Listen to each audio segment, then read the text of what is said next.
This is The Speaking Show. I'm David Newman, and you're tuned in to the #1 podcast for speakers, consultants, and experts who want to speak more profitably.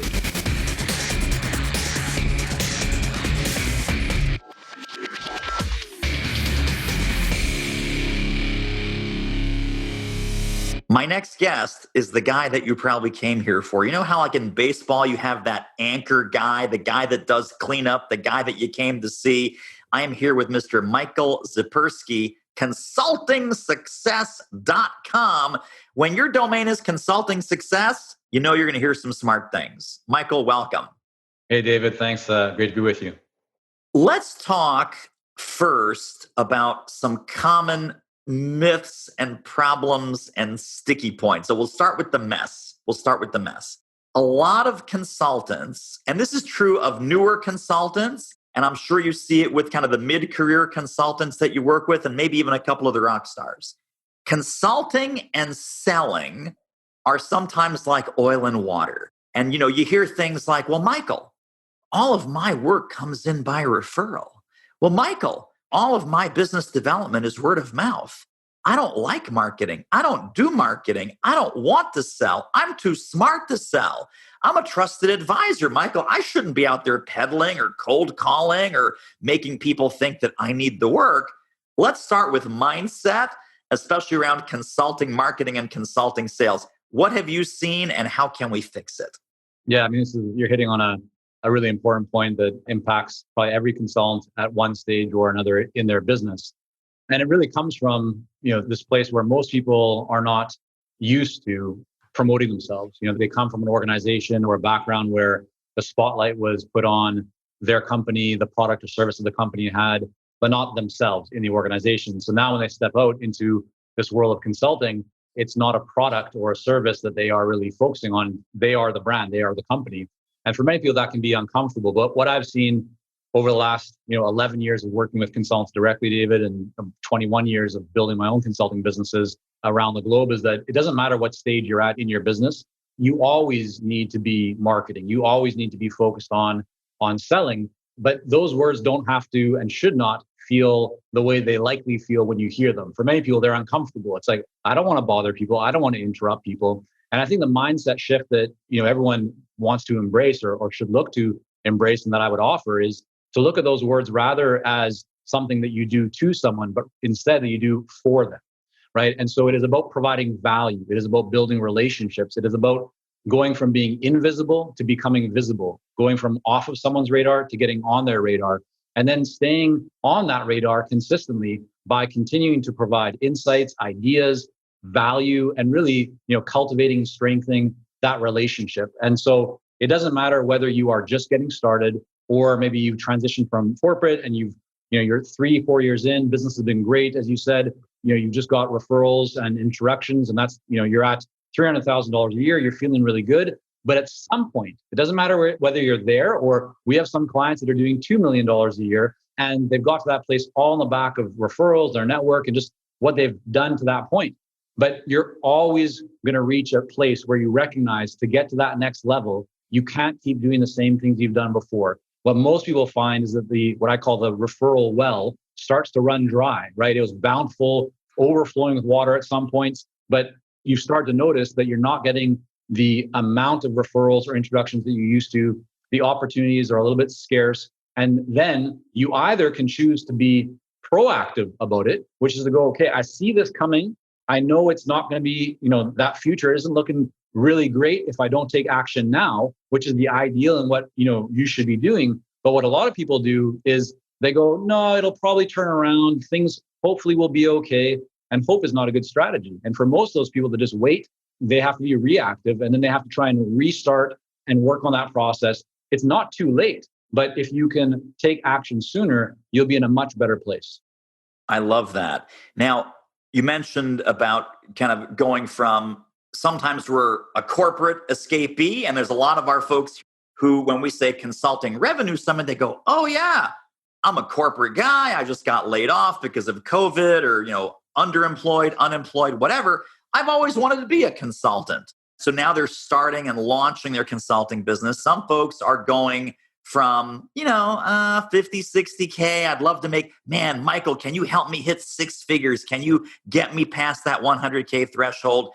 So it's kind of a zero to hero journey. In all of your work, I'm sure that there are certain problems and issues and conditions below 100K. There's other issues and conditions, probably a couple of bands above that, up to seven figures and multi seven figures. Give us a quick sketch of kind of how you think about the evolution of a consulting practice based on revenue and the evolution of getting higher and bigger and better problems. Yeah, it's a really great question, David. And what's interesting is, what I've observed is that often those items are actually, they kind of weave themselves in different levels. So you might actually see an issue that impacts someone that is at the early stages, also impacts someone at the higher levels. And that is really about the evolution, right? That most of the decisions that we make in business, they're not set in stone, right? So as an example, you might choose, okay, my focus is going to be this type of client, or my messaging is this, or my website looks like this today. Well, it's likely not going to look the same way in a year from now, 2 years from now, never mind 3 years or more from now. And so it's always about that kind of evolution process that is really important. But back to your question. So at that first stage, when you're just getting things going, you really want to have the foundation in place. And the foundation is made up of, number one, who are your ideal clients? So getting really clear about, where are you going to focus? Where are you going to specialize? This is a great challenge for a lot of people because typically most people bring a lot of skills, experience, a track record. They can help a lot of different people. And so if you say to them, hey, narrow in, get focused, they go, well, that doesn't make sense. I'm going to give up a lot of opportunity. But when you're just getting started, really focusing and specializing, it's not about removing opportunities. It's just about saying, hey, if I give you an hour today to go out and find an ideal client or to focus and do your marketing, like where do you even start? And most people have no idea because they have 5 different places they could go. And so it's just about getting you focused, helping you to be productive, helping you to start generating more momentum and making progress. So that's the ideal client clarity, as we call it. The second is magnetic messaging. This is developing a message that will really get the attention and interest of your ideal clients. It will truly resonate with them, right? So that they want to learn more. And you can't create an effective message if you don't know who your ideal clients are. So it's really important that you first know who your ideal clients are, then develop a message that will resonate with them. If you don't have that message, and we see this with a lot of people, even at that second and third level, that they might have gone to where they are just on the back of brute force and hard work. But they're often coming and saying, hey, I'm doing all these different things with marketing. I'm doing ads or direct mail, or I'm speaking, or so on and so on, but I'm not getting great results. I'm not generating a lot of leads from those things. And when we take a look at what they're putting out, most often their messaging is far too bland and generic and general. They're trying to cast a very wide net. You could take their message, put it on somebody else, like a competitor's website. There'd be no difference. So really making sure that you have a message that differentiates yourself, that speaks to your ideal client, that will get their attention, get their interest, and want them to have a conversation is that second piece. The third, for the new consultant, is really about how do you take all of your skills, your experience, and how do you package it and position it, and then place value on it and price it in a way that not only works for you in terms of what you want with your lifestyle and what you want to achieve in business, but also connects to what your ideal clients want, therefore making the sales process a lot easier. What a lot of consultants unfortunately do is they come into the game and they go, hey, I have an idea. I want to do this. I want to do that. And they try and push their ideas onto the marketplace. But if that's not what the market wants, you're going to face a lot of resistance. So it's much better to get an idea clearly of how to position it, how to make sure that it resonates with your ideal clients, and therefore makes that selling process a lot easier.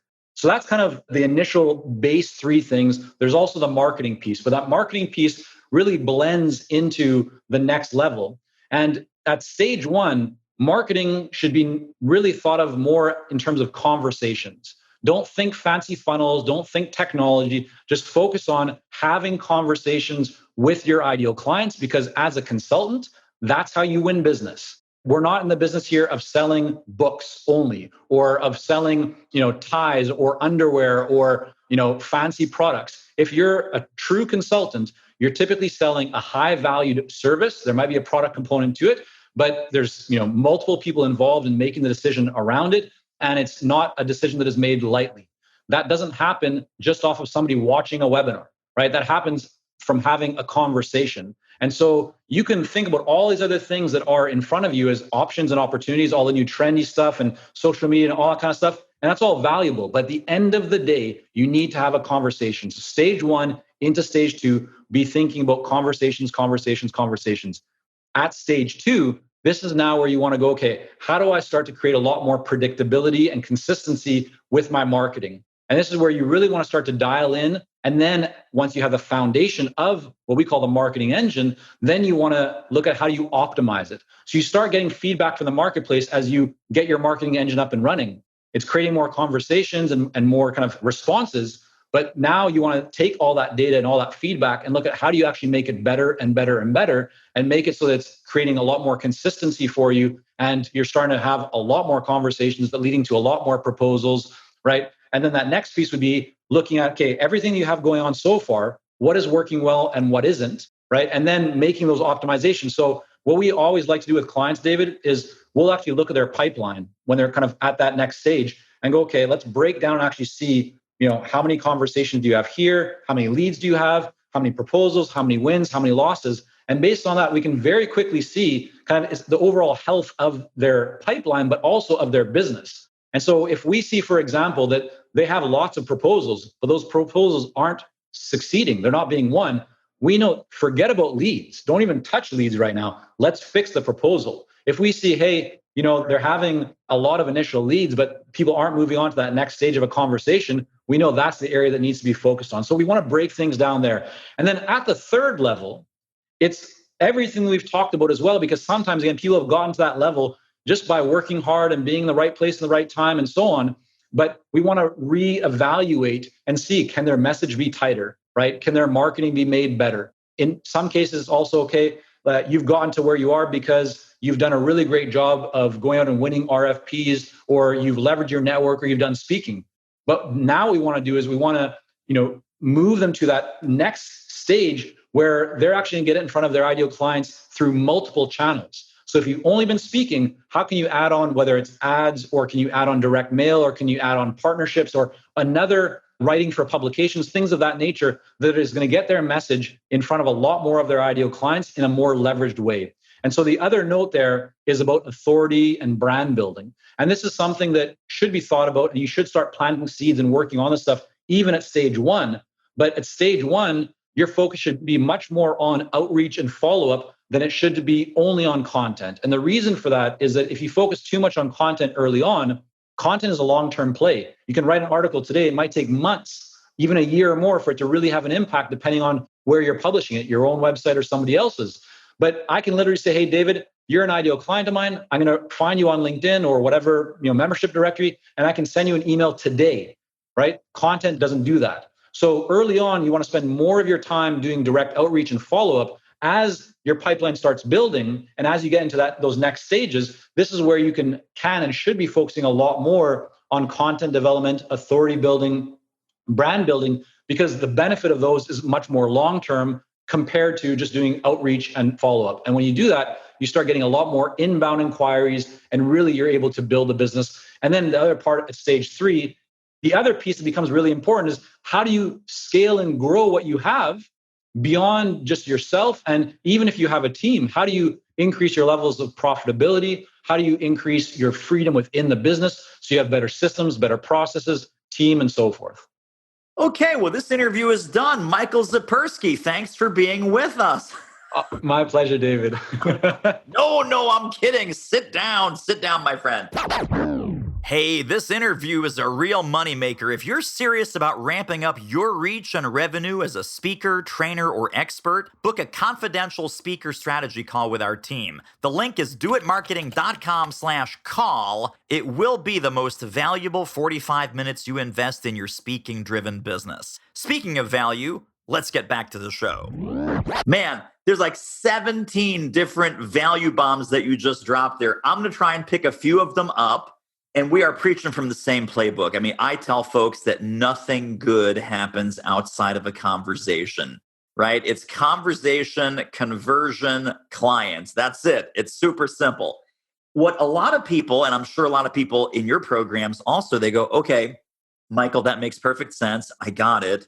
Number one, how do I know where to find these perfect clients. Even I've identified them. I've done the work in Michael's program. I'm grooving on who they are. I should know where to find them. The question becomes, how do I find them? And then how do I get on their radar initially? What's that initial door opening conversation so I don't sound like all the other spammy, idiotic consultants like, hi, do you need some consulting? So walk us through the decision making and the outreach process to get this dialed in smart. Yeah. So the first part of your question is, how do you find ideal clients? And I think like anything in business, there's no one way. When I hear people say like, this is the best way or the only way, I'm always a little bit hesitant because I just don't believe that to be the case. There's many ways that you can do this.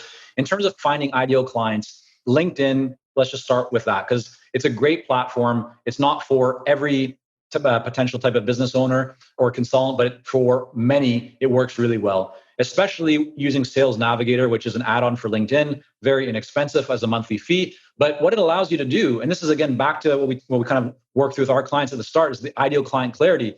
If I say to someone, who's your ideal client? And they go, oh, it's a small business owner. I go, that's not enough.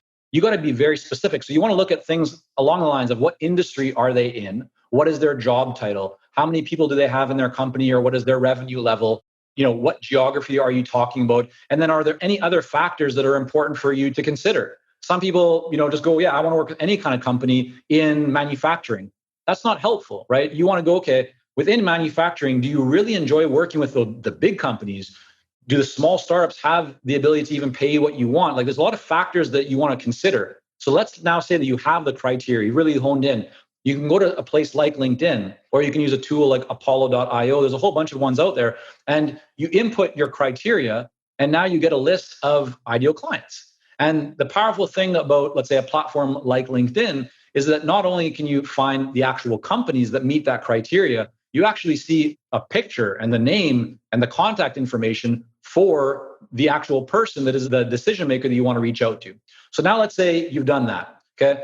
And I'll give you a couple of other ways because some people might say, well, yeah, my ideal clients aren't on LinkedIn, or I don't want to pay for Sales Navigator. All good. So here's what you can also do. You can look at membership directories. Almost every industry has associations. They have membership directories. You might need to join the association, or you can find people that can access it for you, whatever. There's people you can get to do that for you. You can also reach out to a list broker, right? There's list brokers. There's a bit old school talk for some people, but in direct mail, you find people that are list brokers. You tell them what your criteria is. They give you a list of people and you purchase that. But there are a lot of services and technologies that essentially you can input your data or criteria. It spits out the people who fit that criteria. Now you know where to begin. So now let's say you have that. The next step, and I'm really glad that you hit on this, David, which is not just starting to say, hey, I do this, I can help you. And, we all get inundated with those emails. I've recorded a few videos about that. And, I put them out on LinkedIn just because I've showed examples. Like it's ridiculous. People say, oh, here, we share connections, so that means you should buy from me. It's like, no. At the end of the day, guys, we're all human, right? And people will only buy from you. The common saying is if they know you, like you, trust you, it's about the relationship, right? And if you go in right away and you try and get somebody to buy, they're not going to appreciate that because they're already getting inundated every single day with multiple people saying the exact same thing. And so you lump yourself, you position yourself, you brand yourself as being one of those other people that nobody appreciates. So please don't do that. Instead, ask yourself and put yourself into the shoes of your ideal client and think, what would they truly value? If somebody was reaching out to you, how would you best respond, right? What would you appreciate? What would be a breath of fresh air? And sometimes it can be as simple as saying, hey, David, just read an article that you published on LinkedIn today about X. Really enjoyed it. Would love to connect with you. Okay. That's one way to do it. Or, hey, David, looks like we have very similar interests and we're both connected to this person, this person. Looks like you're doing some really great work. Would be great to connect.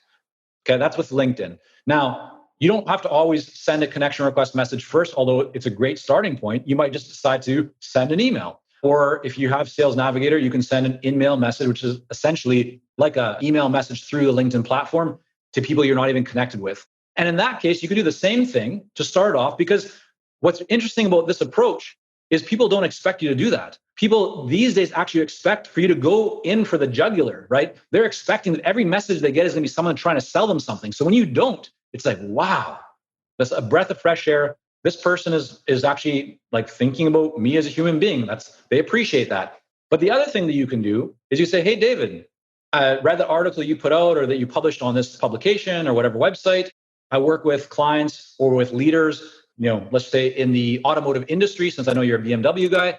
And several of them have shared with me recently that A and B are issues that they're facing. I don't know if you're facing a similar issue right now, but I did put together a checklist, a video, an article, a book, whatever resource it is that I've shared with a few clients and they've really found it helpful. It shows you how to fill in the blank. Let me know if you'd like a copy of it. Okay? Very simple, very straightforward. You're building a relationship. You're finding ways to add value. And if someone responds to it, great. Now you're starting off on that relationship journey. If they don't, it's okay. It doesn't matter. You keep following up and you check in again and you offer them something different. In marketing, right? And you know this very well, David, but follow-up is the most important. I see so many people these days who do one outreach or maybe two or maybe three, if we're lucky. And it's like, oh, what I'm doing doesn't work. I have to try something different. And they go off and they buy something, a new program on this new technology, or they think they're missing something. It's not. You just gotta, follow up. As long as you have the right messaging, you're targeting the right people, you have kind of the right approach. Follow up is so important. So, quick story just to validate everything you're saying is because prospects are interesting, clients are interesting. I had a client who did 14 of these kind of value adding messages. Very polite, very respectful, always sharing some insight or some piece of content. No response. No response of any kind. No reply, no thanks, no drop dead, go away, nothing. Message number 15 led to a conversation. We'd like to hire you, $30,000 consulting contract. And, other people would have stopped after third, fourth, like you're saying, fifth email. This person just said, you know what? I know they want it. I know they need it because they've done the research. The other thing we didn't mention that you and I both sort of take for granted, I think, is when you're connecting with these people, it's not a cold connection into the dark. Research them. Find out about their company. Find out about their CEO. Find out about their industry, so that you have just 5 or 10 minutes of intelligent prospecting data with which to say, okay, this is my ideal client. This is my ideal prospect. I was going to give you one other quick story on that. Sure. So just to maybe blow people's minds around this idea of follow-up. We had a client who recently became a client in our Clarity coaching program. He told us that he has been following, our podcasts, videos, articles, essentially what we're doing in Consulting Success for 10 years. This is the first time we ever heard from him. There's no other communication that I'm aware of before this time. 10 years it took him to reach out and he signed up, right? Became a client in our coaching program. Some people go, Michael, like, aren't you upset about that? Does that mean you're doing something wrong? No. I look at that and go, like, this is the best validation of the importance of follow-up. And this is a great lesson to share with people, because imagine how many opportunities we had to stop communicating with this great guy. Like, we're not talking about 15 or 16 opportunities, we're talking 10 years. We've sent hundreds of messages over 10 years. But the main thing is we didn't stop. We kept doing it. He appreciated it. He became a client. His business is going to grow. So follow-up is so critical. All right, David, back to you. So let's talk about, we're on LinkedIn, we're looking at the association directories. A lot of consultants, especially I think newer consultants, they say, well, so I'm going to this company. Who brings in outside consultants? Let me think. I'm going to approach the human resources department. I'm going to approach the training director because that's my easiest entree. What's your take on who we should be approaching in these companies? Is it HR? Is it training? Is it someone else? And then how do we get the attention of these someone else's? Yeah, I mean, in most cases, if you want to be viewed as a commodity, reach out to HR and the training department. There are certain situations where they are the right people to reach out to. If you have, for example, a very specific training that you want to offer and it ties into what they're already planning with their executive education programs and so forth. But the vast majority of cases, you want to go as high up as you possibly can in the organization. And that'll depend really. I mean, if you're talking about a Fortune 500 organization and you're doing work in the marketing department, or you're looking to help people to, let's say, optimize their emails and campaigns, you're not going to go to the CEO of a Fortune 500 company. That just doesn't make sense, right? But you should be thinking like VP of marketing, director of marketing, that level. not going to a marketing manager and saying like, hey, can I help you guys? Because it's very easy to create conversations with people who are lower in the organization. And just to clarify, lower does not mean less important. Lower just means they don't have the ability to make the decision that you ultimately want. And so if you want to be smart with your time, it's much better to always go higher. And the reason for that is, even if they're not the right person, even if that's kind of above what they would typically get involved in, and somebody else lower down in the organization makes a decision, it's much better for them to say to you, hey, David, go and talk to Philip. He's the right person. And now when you reach out to Philip, you say, Philip, Sarah told me to contact you, right? And Sarah's the VP and Philip's the director or whatever. That's going to carry a lot more clout and help you to move things forward significantly more. Worst case scenario, the person higher up in the organization does not respond, and then you move your way down a little bit. But I would always start at the top. And especially if you're talking about a small to mid-sized organization, you should be going right to the owner, right to the founder, because they're the people that typically see the business case more, right? And if you're doing anything that really adds value for an organization, sometimes people lower down in the organization don't connect all the dots. They don't actually see the picture, not as concerned about profit or about other, areas of improvement. But the founder or the business owner or that higher level decision maker typically has the mandate and responsibility around those areas. And so that's why I would certainly suggest that you start there. Super quick commercial break. Isn't this interview amazing? If you'd like to get more ideas on how to start or grow your speaking business fast, pop over to our free training at doitmarketing.com/webinar. Let me ask you about sort of just consulting as one profit center, because I know that some of our summit attendees, they might be a professional coach and they've heard about consulting, and consulting is really awesome. You get paid a lot more for consulting than you do for coaching. They might be a professional speaker who all their speaking engagements for the time being have been wiped off, delayed, postponed, canceled. They have expertise, they've written books, but they've never been serious about consulting. Maybe they do training, seminars, again, live events. We're not doing live events right now, and we're kind of in the middle of this COVID crazy thing, which we'll also talk about. Trainers who want to get into consulting or add a consulting profit center. It's not as easy as just saying, hey, guys, I do consulting now, but I think it's also not as hard as most of them are making it. So what's our consultant toolkit boot camp to take one distribution method like speaking, training, or coaching, and what do we need to know, what do we need to think about to add a true consulting profit center to what we're already doing?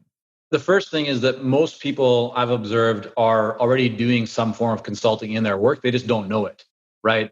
And so if you take the speaker or you take the person that is doing a lot of deliverable type of work for their clients, they're in most cases already providing strategic recommendations or advice, but they're just bundling into the work they're already doing when they should be extracting that, packaging it, positioning it, pricing it, communicating value around it so that you're actually able to then have a client say yes to that. It's interesting you're asking this question. Just before jumping on, I was on with kind of our entrepreneur level clients, and this was the exact topic that we were hitting on, which is how do you shift from doing a lot of deliverable based work to more advisory work. And I was sharing this example of one of our clients who runs an agency, and they were doing a lot of deliverable work with their team.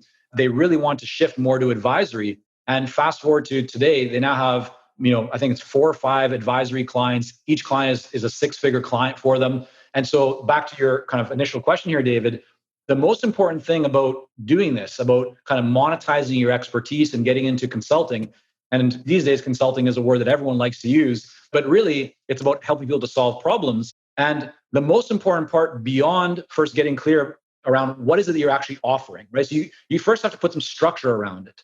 You have to figure out so you can communicate to your ideal clients or to existing clients, what is the problem that you help to solve? What is the desire that you enable or the result that they can get? So that's the packaging around it. How do you then ensure that you communicate value around that in terms of how will that be beneficial to them? And then get the right pricing in place for that. That's important so that you have confidence, because if you're not confident, and I've seen this multiple times with clients over the years, if you're not confident about what you're offering, you're unlikely to make that offer. You're unlikely to have conversations with people around it. You'll do everything you possibly can to delay doing that.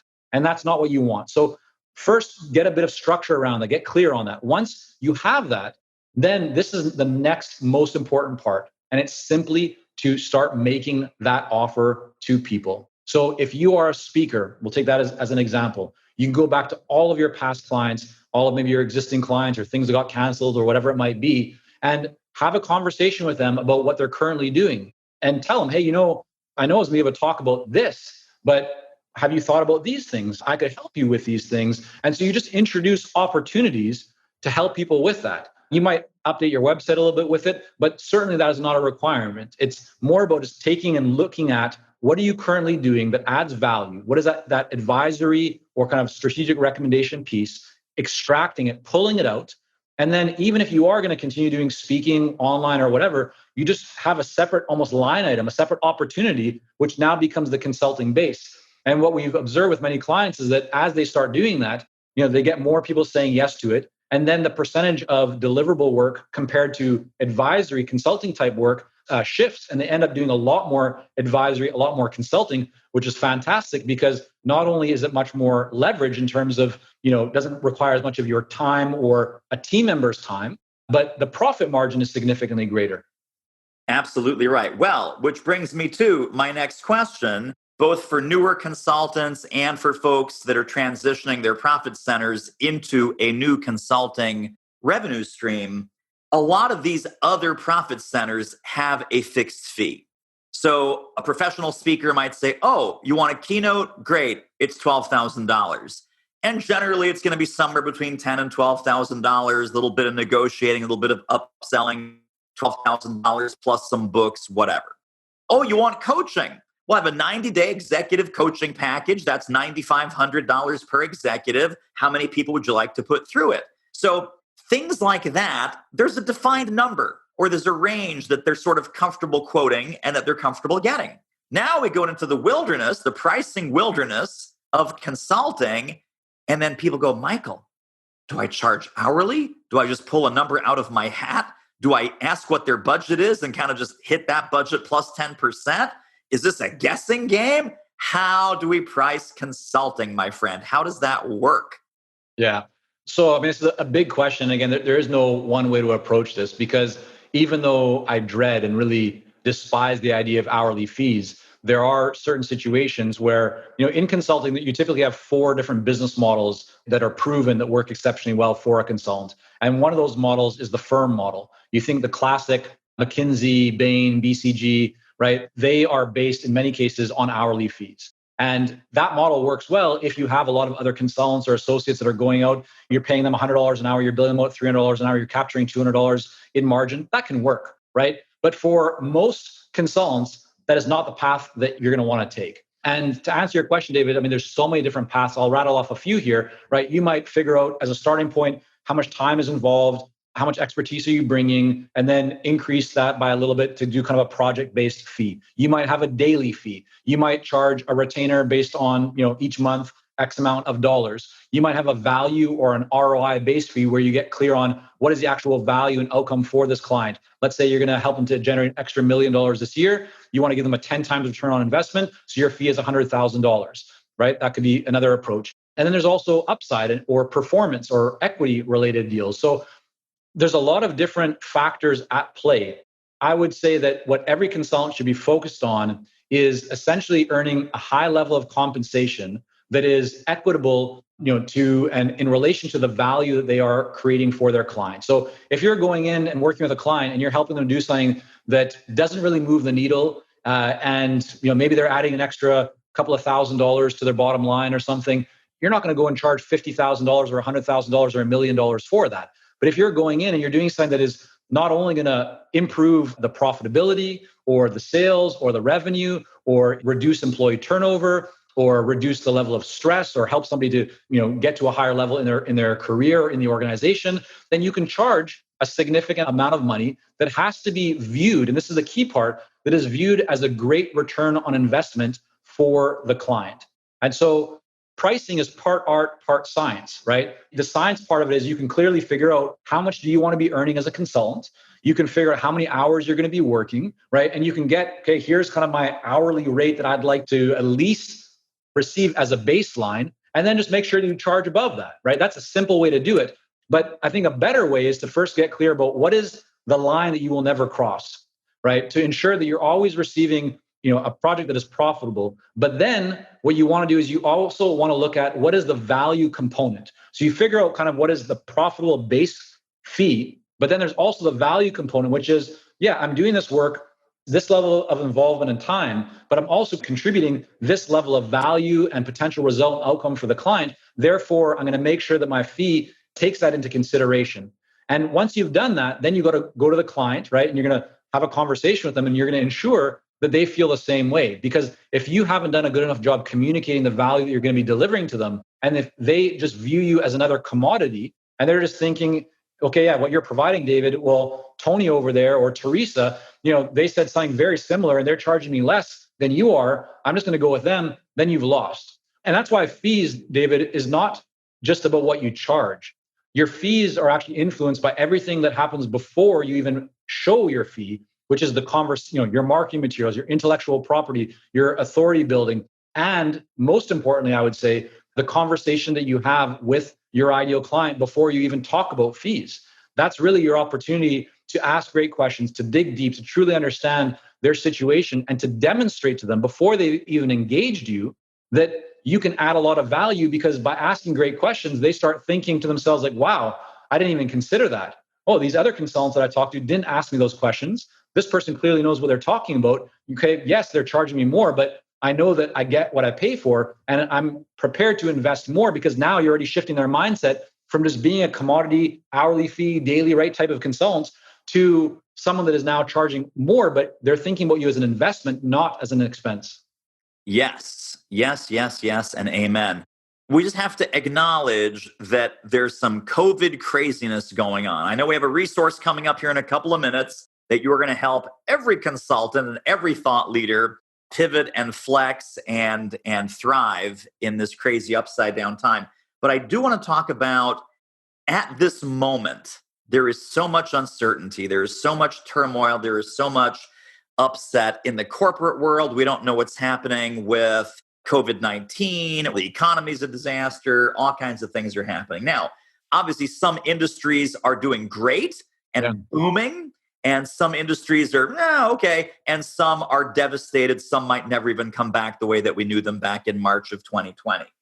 What should a smart consultant do that's different in the fall of 2020 than they perhaps were doing in February and March of 2020, and with mindset, with pivoting, with all of these great things? I know you have an entire book on this that we're about to put into people's hands, but let's do kind of a short answer that's also an entree to teeing up that gift. Yeah, I mean, they say that it's easy to be a leader when things are going great, right? But you see who truly is a leader when you're in a tough time. And what's happening in the world right now is certainly bringing to light or shine a spotlight on those that are leaders and those that are not. What people should be doing today that they weren't maybe doing before, it's actually more, I'd say, is what people should be doing today is the same thing that they should have been doing before. But what many people are doing today is not much, right? They're using this time to say, well, there's a lot of unknowns, there's a lot of risk and uncertainty, and therefore maybe I should just hold off. No, I just actually had a conversation with a client this morning, David, who said to me, now we're getting into November, December, like things are going to slow down. People don't really buy, I was like, no. You got to operate and have the mindset that it doesn't matter what time of year it is. Like, sure, take a holiday and, have it. Like, I'm not saying to work yourself to the bone and reach overwhelm, but the way to fall down is to essentially tell yourself that there's a reason why something won't work. Instead, this is a great opportunity to lean in and to invest in your relationships, in clients, in the industry that you're in. Add as much value as you possibly can. Operate as if now is a great time, because the reality is that it actually is a great time to be doing what you're doing. Why? Because there's many people who will not take action right now. There's many people who will find every possible excuse to hold off or to delay. But if you are a true leader, then you take a stand right now. You take action right now. And that means that it's actually going to be easier for you to stand out amongst the crowd. And so, yeah, I mean, this is why I kind of put together this whole resource and this book on this topic, because I'm very passionate about, if you look at every kind of challenging period that the world has come across, there's always, it goes down and it comes back up. And we're in a unique time. I'm not a fortune teller. I don't know what's going to happen and how long it's going to take. But what I do know, because I see this with many of our clients, that some are doing exceptionally well. Not only are they surviving, they're thriving. They're doing more in revenue right now and seeing more growth and more productivity than they ever have before. And so it's all about, are you looking for the opportunities, or are you looking for things that will hold you back from not working? Because if you look for reasons not to take action, then you will find them. But if you look for opportunities, you will find them. And so my kind of rallying call to everyone here is, guys, if you truly are serious about making a change and you want to do work that you're going to be proud of, take action right now. Because then as time goes on, like, who wants to look back and go, oh, I regret not taking action? This is a wonderful opportunity. I know it's a tough time. I know many people have lost loved ones. There's all kinds of crazy stuff happening. But from a business context and from your career and profession, there's no reason that what is happening in the world right now should hold you back from figuring out a way to move forward and to not only, again, survive, but to truly see great results. So that's what I would just kind of say to everyone here, David. I love what you just said. And I want to kind of synthesize it this way, that your competition is scared. Your competition is hiding under their desks.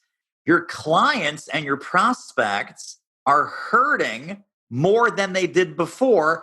And most of your prospects are more reachable and they're more willing to have conversations because they're working out of their house, they're working virtually, they're working remotely. So your competition's hiding under the desk. Your clients need you now more than ever, and you can reach them. They're more reachable than ever before. So what are you waiting for? So as the do-it marketing guy, I love the title of this gift that you have, which is Act Now. Act Now, and the full title, Michael, of the book, How Successful Consultants Thrive During Chaos and Uncertainty. And it covers a lot of what we talked about. It covers the mindset, the strategy, the finances, all kinds of things. Tee it up for us. What will people get when they pick up the Act Now book? Sure. So I wrote this back in April, really as a way to help. I saw a lot of people who were struggling, not unsure of what to do. And so I went out and interviewed 6 different thought leaders, people like Perry Marshall, Jill Conrath, Rita McGrath, Martin Lidstrom, John Werlow, and others about what are the best practices? What are they doing in their businesses? What are they doing with their clients? And we collected all those insights and then put them into a book. And that's what Act Now is all about. It's, what should you do right now to not only survive, but then to set yourself up for long-term success. And so there's ideas, there's strategies, there's tactics, there's best in class and best practice mindsets, all from leaders. And yeah, the book is available. You can purchase it on Amazon and Audible and all that kind of stuff. But we've also been giving it away in digital form because the whole goal behind it is to help as many people as we possibly can. I highly, highly recommend that everyone run, don't walk, run and get this book right now. It is a complete book, big book, meaty book, fantastic. Don't spend money on Amazon. Michael's giving it to you free. Yeah, I just say go to consultingsuccess.com/act now is the place to get the book for free. Love it. Any final words of wisdom, parting thoughts for our CRS crowd that is watching? Take action. Realize, like, we just actually finished doing a mindset study. So we do every quarter or so, we do studies. We do marketing studies for consultants, the consulting fees study. We just did a mindset study. We did a health and wellness study. And I think that the big thing that always jumps out to us is, people get into the world of consulting because they want to realize their true and full potential. And every single one of us has greater potential inside of us. And the only person that is going to help you to truly unlock that more than anyone else is yourself. Right. So as you're collecting all these great ideas and insights from David and other guests as part of the summit, which again, David, it's wonderful that you're putting this together, and congratulations to you. And just want to acknowledge, the work that's going into this. But I want to encourage everyone to take, you don't have to take everything that you learn. Even if you take 1 or 2 little items that you think will benefit you, just apply them, take action on them, because information is not what creates results. Action does. Could not have said it better myself, my friend. Michael Zaperski, I appreciate you. Over and out, my captain. Well, that wraps up another episode of The Speaking Show. Hey, tell you what, if you like us, rate us and review us on iTunes. Subscribe. Tell a friend. Go grab the notes and downloads and extras at thespeakingshow.com. See you next time.